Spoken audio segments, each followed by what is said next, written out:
Loué soit Jésus-Christ, ici Yannick pour une nouvelle émission pour Radio Regina, hein.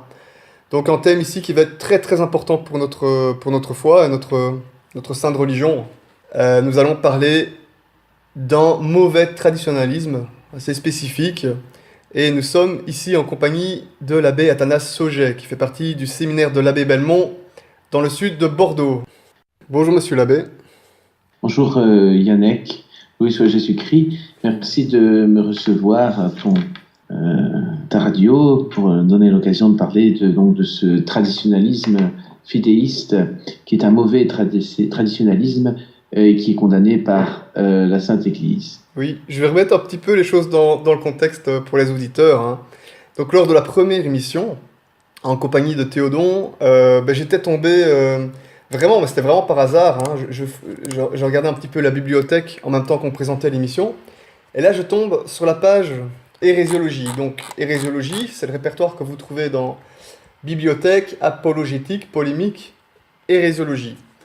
Et en regardant les centaines de livres, plutôt oui, il y a à peu près 100 livres, hein, je dirais, que Théodon a placé, j'ai vu un nom, j'ai repéré un nom, le nom de Sauget Athanas Henry. C'était un PDF qui était nommé Le traditionnalisme de Monseigneur Gaume.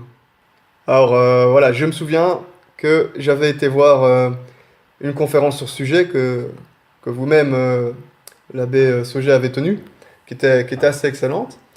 Et voilà, Monseigneur Gaume, c'est pas n'importe qui. Il est très très apprécié dans les milieux traditionnalistes, non nonacum, etc.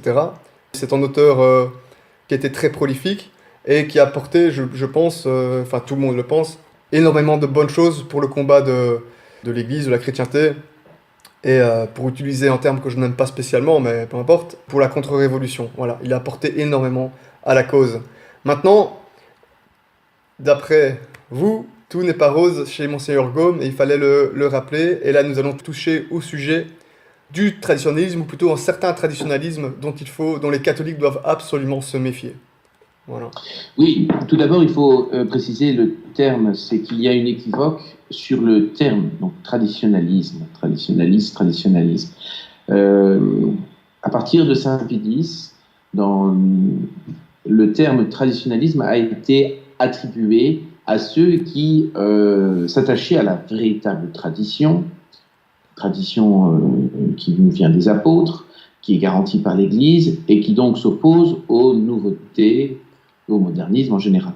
Donc le traditionnalisme intégriste, intègre, a commencé à remplacer un autre traditionnalisme qui a vécu principalement au XIXe siècle, mais pas seulement, et qui était un courant qui pour lui était hétérodoxe, condamné, notamment au Concile du Vatican, nous verrons, et qui est un courant qui a fait pas mal de tort et qui donc il y a une équivoque qui est donc difficile à comprendre pour certains, mais en fait derrière il y a tout à fait différence. Il n'y a aucune parenté entre ce traditionnalisme qui s'oppose au modernisme et ce traditionnalisme qui lui est un courant plutôt d'origine philosophique et qui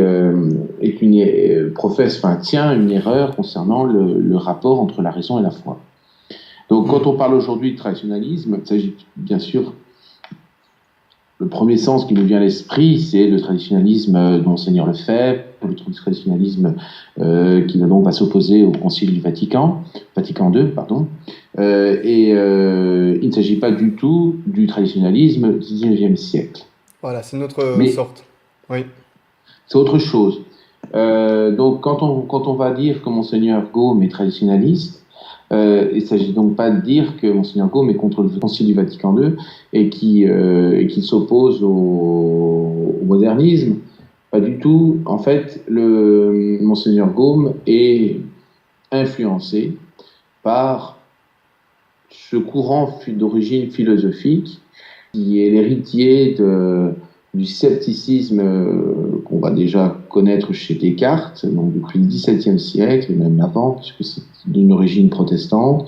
Il y a une tendance à dénigrer systématiquement la raison, Alors qu'en même temps, il y en a d'autres qui professent la suprématie absolue de la raison.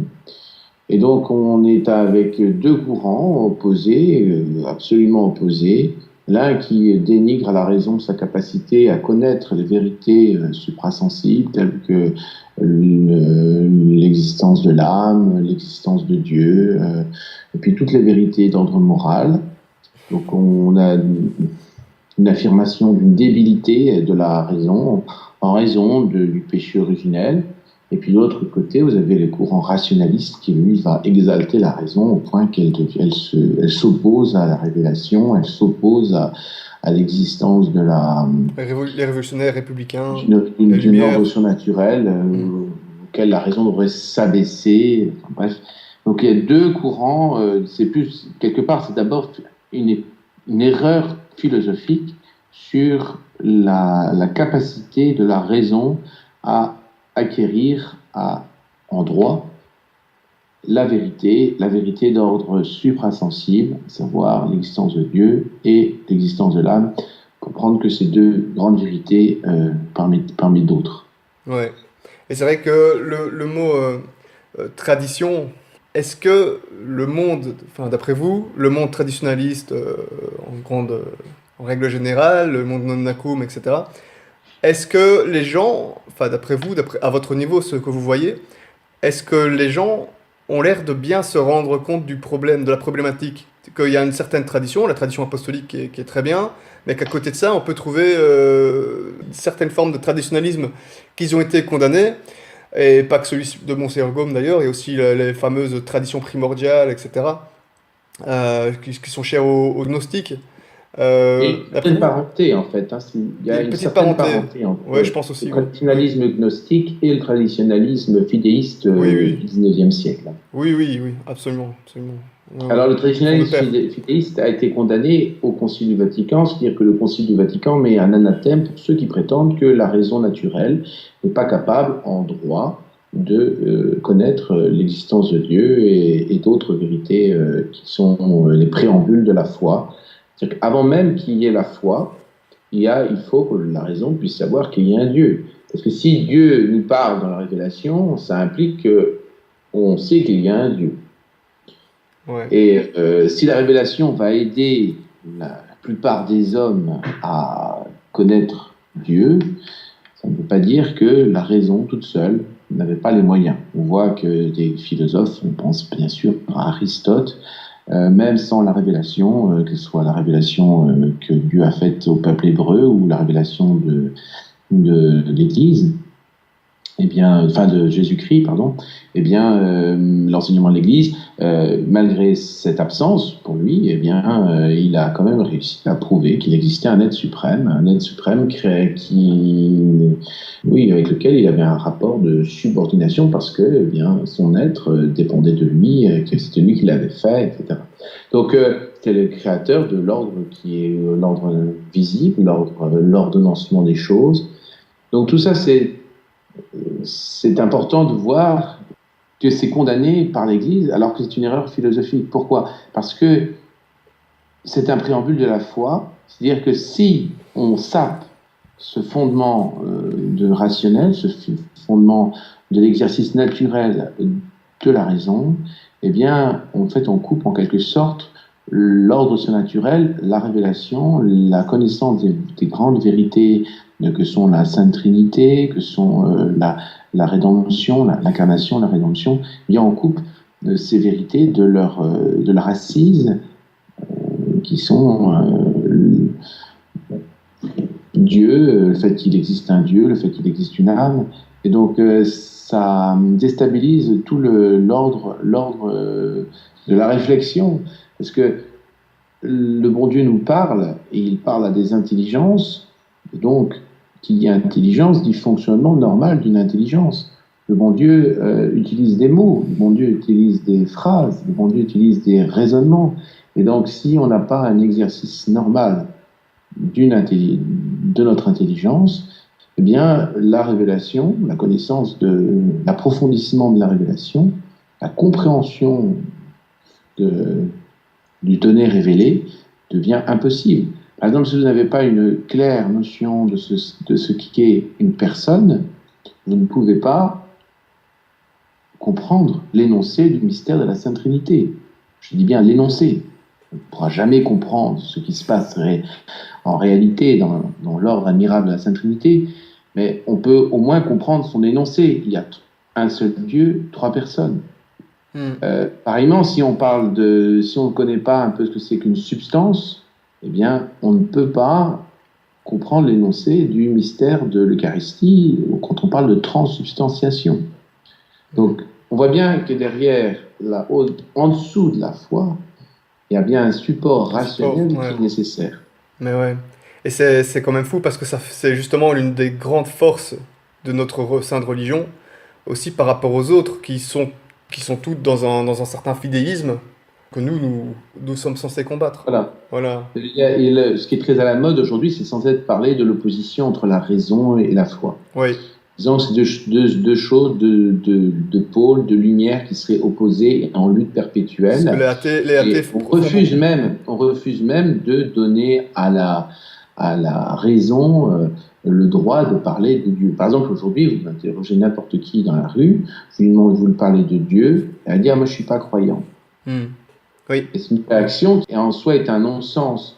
Pourquoi ? Parce qu'avant même de parler de foi, eh bien, tout homme est capable de remonter à l'existence de Dieu, d'un Dieu. Après, on lui dira, vous savez, ce Dieu que vous avez dont vous avez réussi à prouver l'existence, eh bien, il nous a parlé. Il nous a parlé par les prophètes, il nous a parlé par son Fils Jésus-Christ. Mais avant, il existe. Avant, il existe. C'est ça qu'il faut bien voir.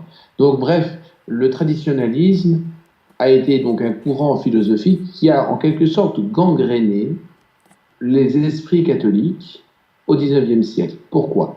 Parce que j'ai dit au XIXe siècle. Pourquoi ? Parce qu'au XVIIIe siècle, ce qui a régné en force, c'est l'esprit rationaliste. C'est-à-dire qu'un esprit où on a mis la raison au-dessus de la religion. On en a même fait un dieu ou une déesse.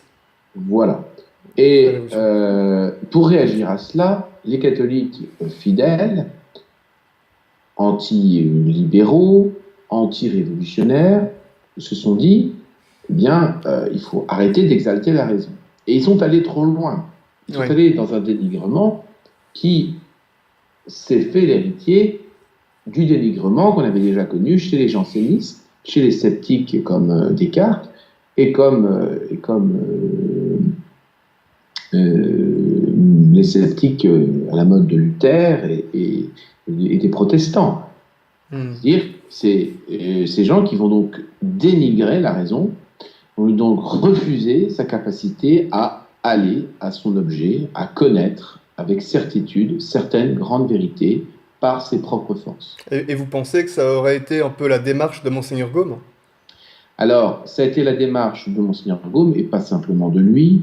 On a bien sûr le chantre du monde du traditionnalisme, c'est l'abbé Félicité de Lamennais, qui va malheureusement tomber bien bas, mais il y a bien d'autres auteurs qui, à l'époque, d'une façon plus ou moins profonde, vont se laisser contaminer par cet esprit. On pense même donc à Joseph de Maistre. Avec différentes manières de prouver leur vérité, en quelque sorte, concernant la capacité de la raison. Mais Monseigneur Gaume va certainement être influencé par cela.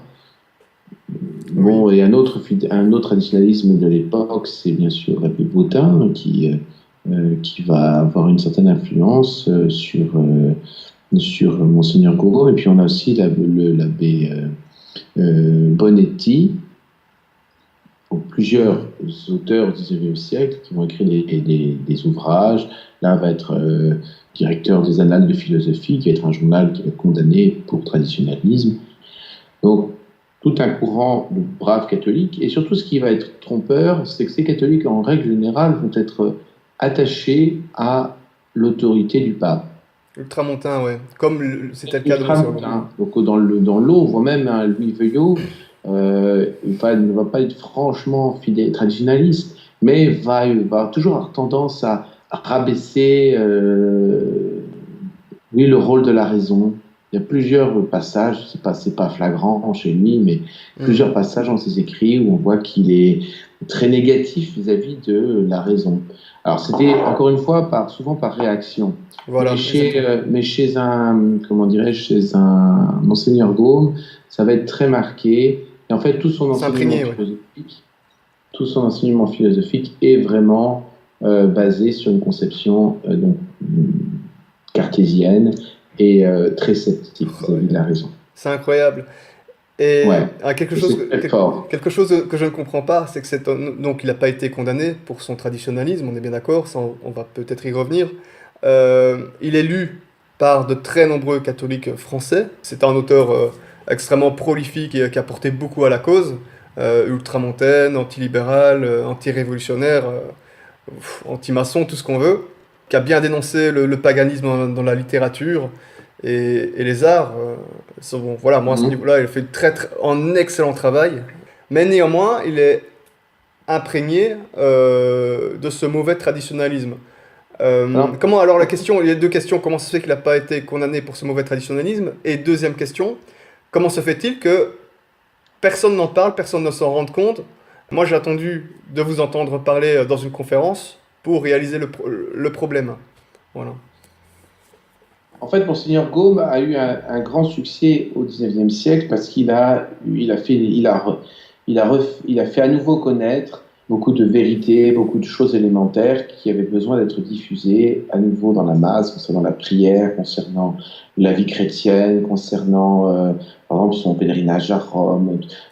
Toutes ces choses-là, il participait à un grand mouvement de résurrection du catholicisme vraiment Oui, fier de ses origines, fier.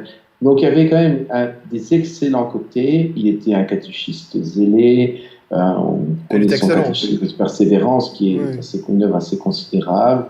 Donc il a fait un bien très grand. oui, Et il faut quand même le dire, ces tendances traditionnalistes se révèlent que dans certains passages très déterminés, dès qu'il va donc parler de la foi, dès qu'il va parler de la raison. Alors c'est des passages clés. C'est pour ça qu'il ne faut pas dénigrer, enfin il ne faut pas oui, relativiser le problème. Mais on ne peut pas dire que toute son œuvre soit corrompue, que toute son œuvre soit mauvaise. oui, au Alors, contraire, son au contraire. action extrêmement virulente parfois, il avait la pugnacité, hein, c'était quelqu'un qui avait du courage et qui avait de la force dans ses combats. Comme il s'était levé pour se montrer un grand défenseur de la papauté, contre le gallicanisme, contre les derniers gallicans qui étaient encore au XIXe siècle, comme il s'était montré un ardent défenseur contre le rationalisme, contre la décadence des mœurs, contre la laïcisation de la société, etc., eh bien, Rome ne pouvait pas le condamner. Ça aurait été un très mauvais signal.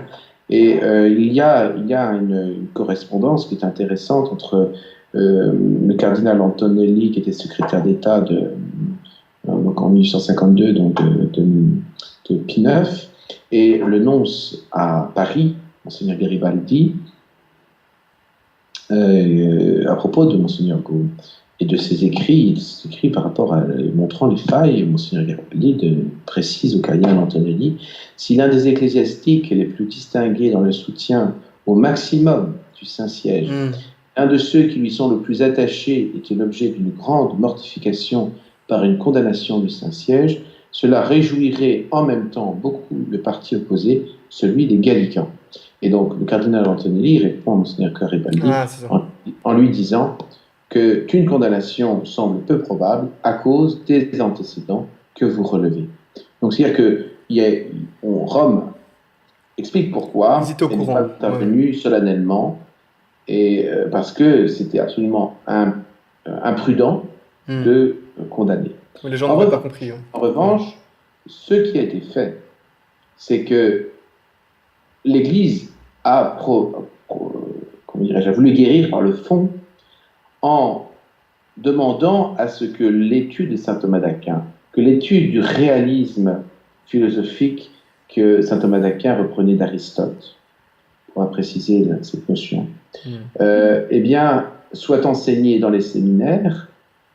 Alors déjà sous Léon XIII, puis après sous Saint Pie X, eh bien ça, c'était la mesure de l'Église pour lutter contre ce traditionnalisme. C'est-à-dire qu'au lieu d'apprendre Descartes, et puis les disciples de Descartes, pour étudier sa philosophie, quand on voit par exemple que Saint Curé d'Ars a dû étudier sa philosophie dans Descartes, qu'il n'y comprenait rien, heureusement pour lui d'ailleurs, eh bien, voilà, l'Église a voulu corriger le problème par le fond, en demandant à ce que maintenant on étudie saint Thomas. La solution pour lutter contre les erreurs du temps, c'est saint Thomas. C'est Léon XIII qui l'a rappelé, c'est saint Pie X, c'est Benoît XV, c'est Pie XI, c'est Pie XII. Tous les papes après l'ont rappelé.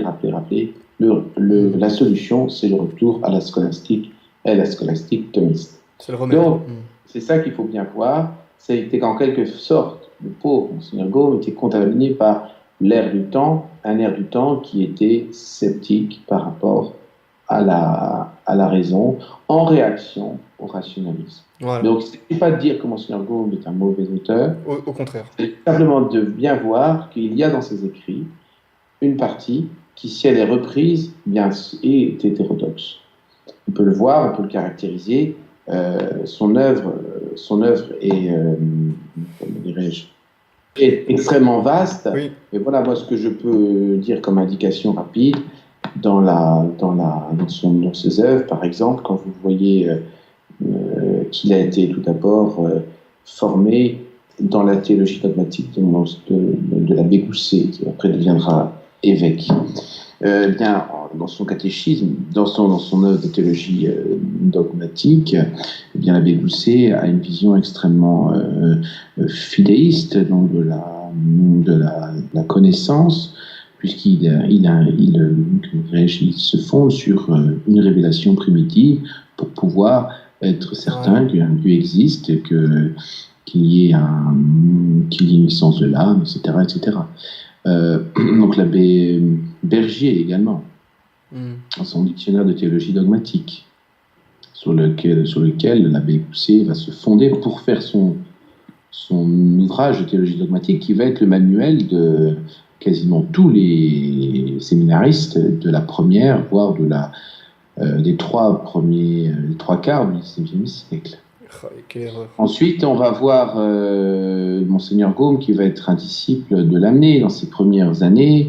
Lamennais, c'était c'était le porte-parole de l'antigallicanisme, l'antilibéralisme.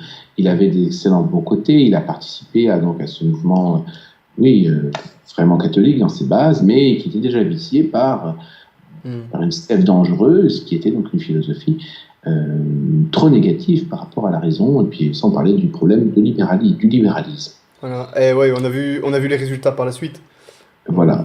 C'est terrible. Et alors, une petite question, j'ai déjà posé, mais bon, voilà, je l'ai posé en deux parties, donc à votre niveau, d'après vous, comment se fait-il qu'à l'heure actuelle, dans le milieu traditionnel, non-nakum, etc., par rapport à tous ceux qui mettent en avant la figure de Monseigneur Gaume et ses écrits, comment se fait-il que vous êtes l'un des seuls, ou peut-être même le seul, à dénoncer ouvertement cette problématique? Parce que justement cette problématique reste assez présente, enfin ce problème, ce vice intellectuel de dénigrement de la raison reste encore très présent dans beaucoup d'esprits catholiques. Et ça, en fait, la condamnation du Concile du Vatican n'a pas supprimé du tout cette mentalité. Puisqu'elle va rejaillir sous une autre forme dans le modernisme, et qui va nier complètement le rôle de la raison dans la foi, puisque la foi n'est plus qu'un sentiment. Donc c'est du traditionnalisme encore plus radical, en quelque sorte. C'est assez paradoxal, puisque le terme, au contraire, du traditionnalisme va être réservé à ceux qui vont être contre le modernisme. Mais en réalité, le modernisme est une fille, enfin, c'est l'aboutissement extrême, enfin, c'est la conséquence logique du traditionnalisme. C'est-à-dire qu'à force de dénigrer la raison, eh bien, on se dit, en fait, la foi et la raison, elles marchent côte à côte, elles n'ont rien à voir. Et la foi, si elle n'est pas présente dans l'intelligence, elle est présente où? Dans les sentiments, dans le sentiment. D'où le sentiment religieux que le modernisme va développer. Une première chose, et de l'autre côté, le traditionnalisme tel quel, en quelque sorte, va subsister dans ces courants anti-libéraux qui ne vont pas se soumettre à la philosophie thomiste, en quelque sorte. Ceux qui vont refuser le thomisme vont rester dans une optique soit rationaliste, soit traditionnaliste. Mais il y a autre chose, c'est qu'en fait, Monseigneur Gaume et l'école autour de lui vont être redécouverts dans les années 70, 80, un peu dans l'oubli, et ils vont susciter beaucoup d'engouement. Pourquoi? Parce que derrière, on y voyait le catholique ultramontain, et puis plein d'édifications. C'est ça. Sa proximité avec le clan antilibéral vont lui apporter toute la sympathie de ceux qui luttent contre le libéralisme aujourd'hui dans les courants traditionnels issus de la réaction au Concile du Vatican. Oui. Vatican, pardon. Oui. Mais malgré ça, on va trouver dans ses écrits des idées qui vont, à force d'être lues, à nouveau, on retrouve des gens qui vous soutiennent fermement que la raison n'est pas capable toute seule d'arriver à la connaissance de Dieu. Hein. Qu'est-ce que l'on va trouver encore? Des gens qui vont confondre en permanence l'ordre surnaturel et l'ordre naturel. C'est-à-dire que pour eux, il n'y aura pas de solution de continuité entre l'ordre naturel, les connaissances que la raison est capable d'acquérir par elle-même, et puis les connaissances qu'on va recevoir du bon Dieu, qui n'ont pas le même ordre de certitude. La certitude que l'on a que Dieu existe, une certitude qui découle d'un raisonnement, du principe de non-contradiction, de la réalité palpable par nos sens, du fait qu'il ne peut pas y avoir un ordre dans l'univers sans qu'il y ait un ordonnateur, qu'il ne puisse pas y avoir un bien à poursuivre dans le monde sans qu'il y ait un bien suprême, etc., etc. Donc c'est une preuve qui est d'ordre rationnel. Et puis par ailleurs, les preuves qui sont d'ordre de foi, c'est-à-dire on croit à cause, parce que Dieu a parlé et que son enseignement nous est garanti par une société divine qui est l'Église. Donc, si on ne fait pas bien la part des choses dans ce domaine-là, eh bien, on mélange tout et on arrive à la négation de cette distinction fondamentale de notre foi catholique entre l'ordre naturel et l'ordre surnaturel. Et Monseigneur Gaume, dans ses écrits, pratique en permanence cette confusion. Et un des écrits les plus emblématiques de cette question-là, c'est dans son traité sur le Saint-Esprit, dans laquelle il se fonde sur un protestant, à savoir... c'est bien parti.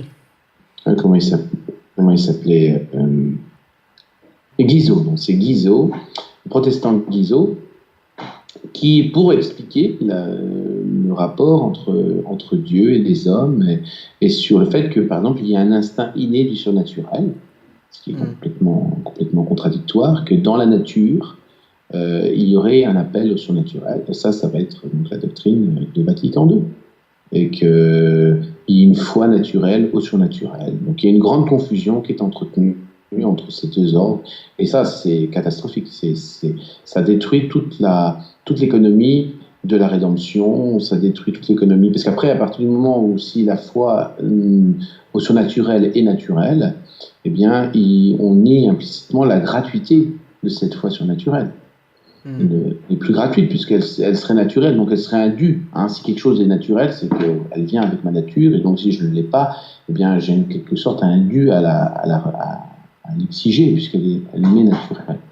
Et ce qui n'est pas du tout le cas. C'est-à-dire que le bon Dieu, c'est par pur surcroît, c'est par pur gratuit, par pur don extraordinaire et généreux qui nous a donné accès à un ordre plus grand que celui de notre nature.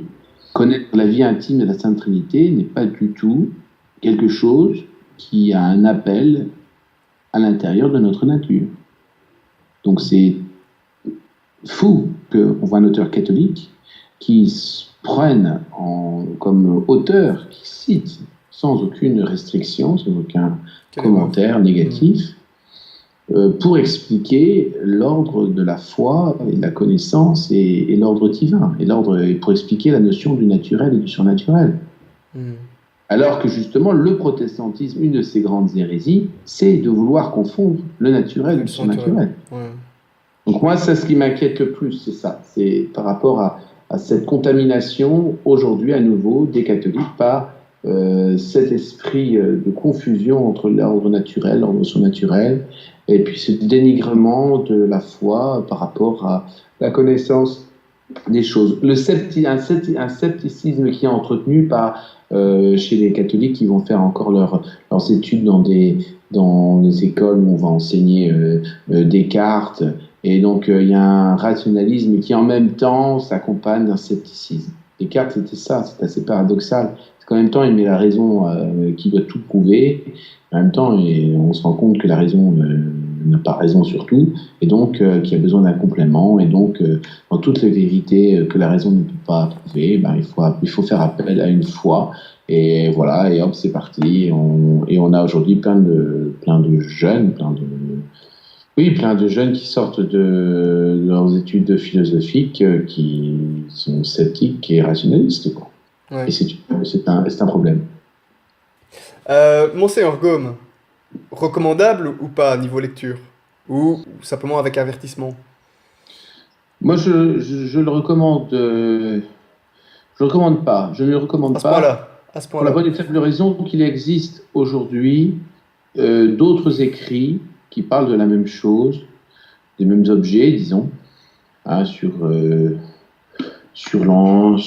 la doctrine, sur les catéchismes, ses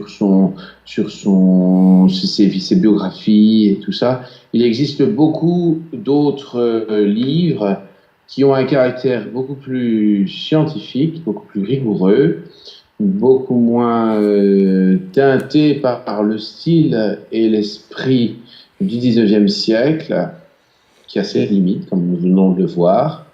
Et donc, quelque sorte, il peut y avoir une perte de temps à vouloir ressortir ces écrits qui ne présentent pas toutes les garanties et qui, voilà, il y a mieux ailleurs. Prendre le temps d'étudier, comment dirais-je, le catéchisme du Concile de Trente plutôt que de perdre son temps, parce que parfois il y a de ça dans son catéchisme de persévérance. Ben, vous allez vous faire beaucoup d'ennemis, non? Puisque Ah oui, mais tout le bon, monde ne ça, parle que de ça. importe. Il y a tellement d'autres bons livres à lire, d'excellents auteurs qui, eux, étaient beaucoup plus orthodoxes, beaucoup plus fidèles à l'esprit de l'Église et à son esprit, sa volonté expresse et impérative de mettre la philosophie thomiste à la base de toute la réflexion théologique, à base comme fondement rationnel qui va donner même le caractère scientifique à la théologie, parce qu'on utilise la raison avec rigueur et avec un caractère scientifique. Eh bien, oui, c'est par exemple un père Demant ou un père Tonneau, un père Lachance ou que sais-je encore. Ces gens-là vont Ben, pour des sujets spécifiques. Ils vont pas toucher à tous les sujets de Monseigneur Gaume. plein d'autres.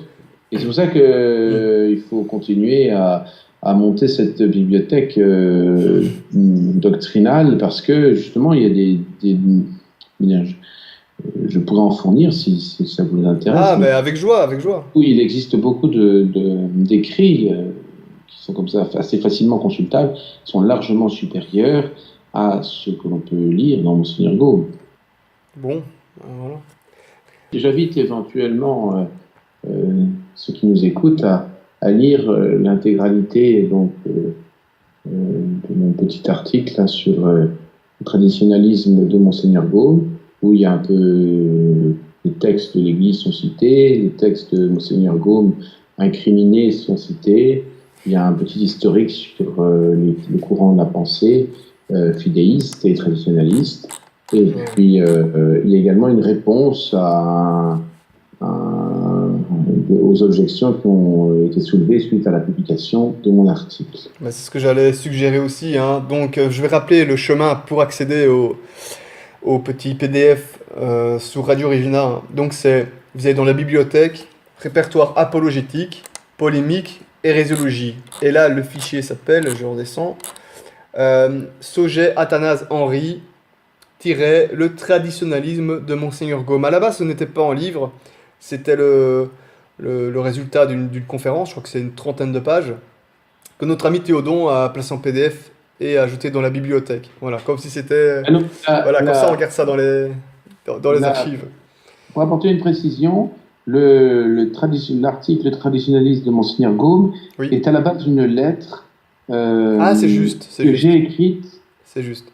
à un ami qui m'avait demandé donc ce qu'il fallait penser de Monseigneur Gaume. Ouais. Et par la suite, peu de temps après, je ne me souviens plus, c'est dans les 6 mois après, il y a eu l'occasion du cycle de conférences doctrinales La Croix Bleue à Paris, c'était en juin 2015. J'ai eu l'occasion de faire une petite conférence d'1 heure sur donc le problème du fidéisme, sous le titre « Le fidéisme est un péché ». La vidéo est disponible en ligne sur YouTube, sur Gloria TV. C'est la 6e conférence du cycle. Excellente conférence, hein. Excellente. Ouais. C'était là que je vous avais entendu à ce sujet. Ouais, c'était bien. Donc je reprenais le thème, bien sûr, mais voilà. je n'ai pas été aussi... C'était pas le même plan que la lettre initiale. Hein, ouais, c'est juste. Donc ça va. Est-ce que vous avez peut-être un dernier mot pour les auditeurs? Dernier mot, pour terminer, ce qui est important, c'est bien mettre la raison, le rôle de la raison à la bonne place dans la vie de la foi. Dire, ne pas la mettre au-dessus de la foi, ne pas la dénigrer et lui faire perdre sa fonction essentielle et vitale dans notre acte de foi, savoir de méditer, de savourer, de rendre raison, comme dit l'apôtre Saint Pierre, de rendre raison de l'espérance et de la foi qui est en nous. Et j'en profite donc pour faire une publicité pour un livre qui vient de sortir, qui sera en librairie très prochainement, à savoir les raisons de la foi. C'est un petit opuscule, Saint Thomas d'Aquin. L'opuscule, c'est-à-dire une lettre qu'il écrit un petit traité sous forme de lettre qu'il écrit à un de ses amis qui était à Antioche, à l'époque où Antioche était une colonie franque. Eh bien, il lui donne des arguments pour rendre raison de la foi, c'est-à-dire pour argumenter, pour défendre nos dogmes contre les attaques des hérétiques et les hérétiques de l'islam. Donc un excellent petit opuscule, pas très long, assez abordable, c'est beaucoup moins dense qu'un grand traité comme la Somme de théologie ou la Somme contre les gentils. Et ça vient d'être traduit à nouveau par le professeur Stéphane Mercier, qui a accompagné cette traduction de notes explicatives et d'une excellente préface. Donc, c'est disponible, c'est chez Quentin Moreau éditeur. Oui. J'ai participé à la réédition de ce petit opuscule de Saint Thomas. Et Saint Thomas, au début, explique en quelques phrases très justement ce rapport entre la foi et la raison. Et c'est la clé du problème, en fait. C'est-à-dire qu'il n'est pas possible pour la foi de prouver les vérités révélées par Dieu. Impossible. En revanche, ce que la raison peut faire pour la foi, c'est la défendre contre ceux qui l'attaquent.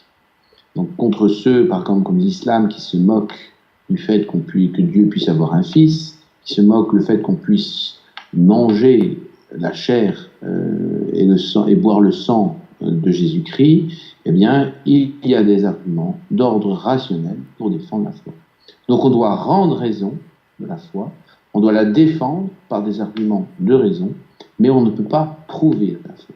Voilà, c'est ça dans le chapitre 2 de ce petit opuscule, les raisons de la foi, saint Thomas explique d'une façon merveilleuse ce rapport qu'il doit y avoir entre la raison et la foi. Écoutez, en tout cas, c'est un sujet bien passionnant. Je suppose qu'on y reviendra de temps en temps. En tout cas, très très grand merci alors pour cette petite participation. Moi qui vous remercie, puis bon courage dans votre nouvelle sur Radio Regina. Félicitations pour cette nouvelle chaîne d'information catholique. Alors, très grand merci et une prière. Que Dieu vous bénisse et vous garde. Merci beaucoup. Au revoir, bonne journée. pouvoir.